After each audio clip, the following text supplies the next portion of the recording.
Let's talk about that feeling, that nagging, super frustrating feeling of being, well, stuck. But more importantly, we're going to dive into a simple but really powerful tool that can help you stop hitting snooze and actually start taking action in your life. Sound familiar? You just know you want more. You feel like you're capable of so much more, but for some reason, you just can't seem to get started. It's like you're always waiting for that perfect moment, or for this big wave of motivation to hit, but it just never shows up. That's the exact feeling we're going to unpack today. So before we can even think about getting unstuck, we have to get a handle on what it actually is. Let's break this feeling down. Now, what's really interesting here is that being stuck isn't about some big, sudden crisis. It's not a single event. It's more like this slow, quiet corrosion happening on the inside. It's that sense that, on the surface, everything looks fine, but deep down, something really essential is missing. And this quote just nails the root cause, doesn't it? It's the routine, the monotony, the lack of anything new. We think we're afraid of change, but really it's the lack of change that's making us feel so blah.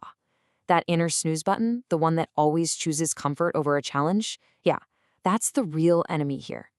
So this feeling of being stuck, it's not just something that's randomly happening to you. Turns out it's the result of a huge internal tug of war. Okay, so picture this. Inside you, right now, are these two opposing forces. On one side, you've got the powerful you. This is the part of you that loves a challenge, gets fired up about new ideas, and just wants to grow. But on the other side, you've got resistance. This is basically your brain's default setting to play it safe, stick to what it knows, and, you guessed it, hit that snooze button.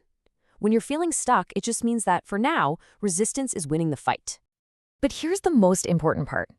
The powerful you isn't something you need to build from scratch. It's not gone. It's all there.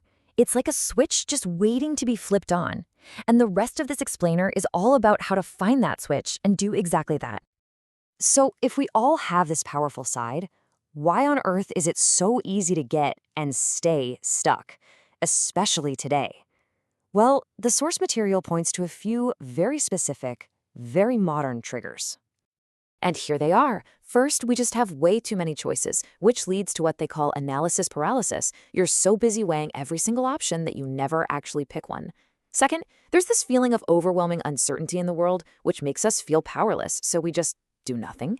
And third, our routines, which are supposed to make life easier, can actually automate our brains so much that we completely forget how to explore or be creative.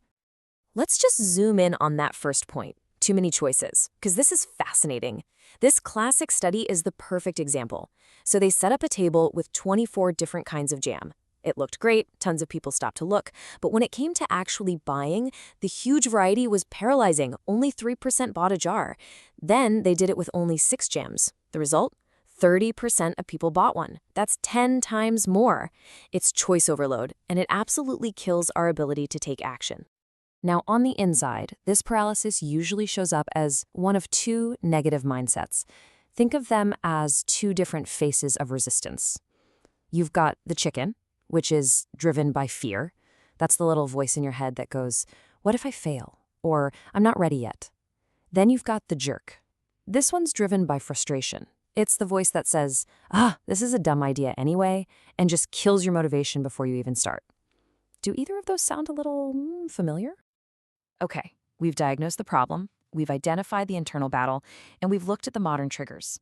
Now, let's get to the good stuff, the actual solution, the core, actionable tool from our source. The whole thing boils down to this one fundamental principle. Action is the antidote. Feeling stuck is a state of inaction, so it makes sense that the only way out is to act, to take a thought, an idea, or an impulse and actually bring it to life. But how do you do that when resistance is so strong? Well, the answer lies in this one simple number, 5. 5 seconds. That's the entire window of opportunity you have to act before your brain slams on the brakes. This is it, the 5-second rule. And it's not about finding motivation or conquering your fear. It's a simple strategy to outsmart your own brain. The moment you have an instinct to get out of bed, to speak up in a meeting, to look up that class you're curious about, you have a 5-second window to physically move before your inner chicken or jerk brain talks you right out of it. And this is how easy it is to use. The instant that idea pops into your head, you start counting down, either out loud or in your head. 5, 4, 3, 2, 1. See, that little countdown distracts your brain. It keeps it busy so it can't cook up excuses. Then, the second you hit one, you move. You don't think, you just move. You throw the covers off, you pick up the phone, you put on your running shoes. Now, this isn't just some interesting theory. It's a real tool you can start using right now, as soon as this is over. And this is probably the single biggest myth we need to bust right now. We all wait to feel motivated to do something, but the source is crystal clear. That's completely backwards. Action is the spark. Action creates momentum, and that momentum is what creates motivation. You have to push yourself to act first, and then the feeling will follow. And that brings us to the end. The real question isn't whether this works. The question is, what are you going to do with it? What's one small thing you've been putting off? An email you need to send? A call you need to make? A messy closet you need to tackle? Don't think about it. Don't debate it. Just start the countdown. 5, 4, 3, 2, 1, go.